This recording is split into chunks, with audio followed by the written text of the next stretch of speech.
बच्चों, अब हम कंजर्वेशन ऑफ बायोडायवर्सिटी के बारे में बात करेंगे। पूरे विश्व में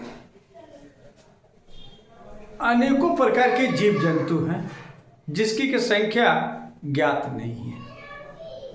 इसमें आधे से भी अधिक वैसे जीव हैं जो कि विलुप्त हो चुके हैं, एक्सटिंक्ट कर चुके हैं, और कुछ ऐसे जीव हैं जो कि विलुप्त के अवस्था में है, यानी संकटग्रस्त क्षेत्र में है।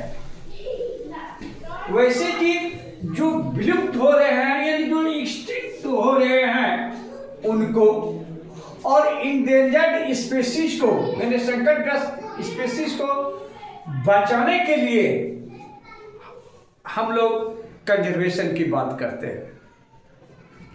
तो कंजर्वेशन के लिए आवश्यकता ही क्यों पड़ी, इसके लिए हम देखते हैं कि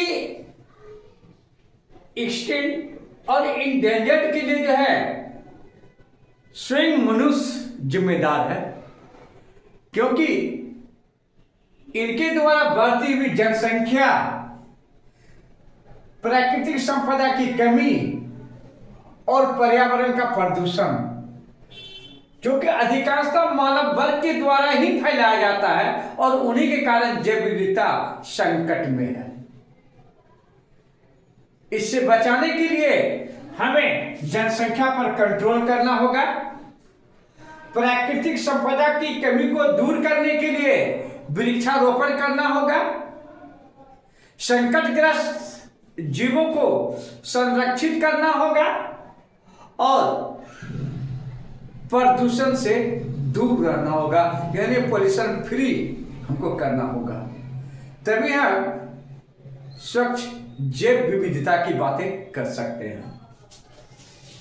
तो इनके लिए खासकर दो प्रकार की जो संरक्षण की बातें हैं, एक इन सितु कंजर्वेशन, जो कि पूरी वन क्षेत्र को संरक्षित किया जाता है, यानी वैसे क्षेत्र जहां की जीव विलुप्त हो चुके हैं और विलुप्त होते जा रहे हैं, उनसे बचाने के लिए इन सितु कंजर्वेशन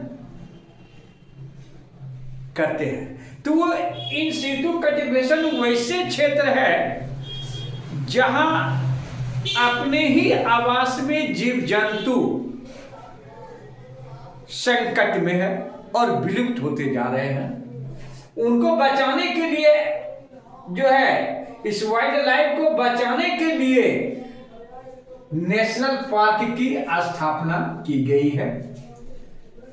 इस नेशनल पार्क में जो है विभिन्न प्रकार के पेड़ पौधों को, और सेंचुरी यानी पशु विहार में विभिन्न प्रकार के जीवों को प्राकृतिक रूप से रहने के लिए सभी प्रबंध दिया गया है। अभी भारत में 86 नेशनल पार्क और 448 सेंचुरी है, जहां की इन सितु कंजर्वेशन के अंतर्गत जीव जंतुओं की संरक्षण किया जा रहा है। इस सितु कंजर्वेशन में देखेंगे ये वैसे पुराने निवास है जहां की जीव जंतु सदियों से रह रहे हैं, और वहां की जीव जंतु आज संकटग्रस्त में है, काफी विलुप्त अवस्था में है। तो उस जीव जंतु को हटा करके नए स्थान पर लाना ही इस सितु कंजर्वेशन है। यानी इस सितु कंजर्वेशन के अंतर्गत पुराने निवास स्थान से पेड़ पौधे को हटाकर बॉटेनिकल गार्डन में और जंतु को हटाकर जू में रखा जाता है।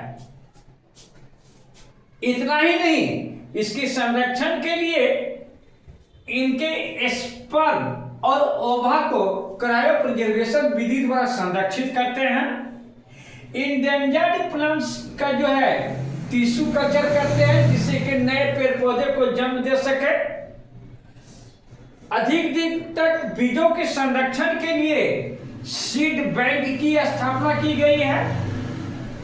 और वैसे जीव जो कि 50 वर्षों से दिखाई नहीं पड़ता है, दिखाया नहीं या उपलब्ध नहीं है, वैसे जीवों की सूची रेड बुक डाटा में रखा गया है।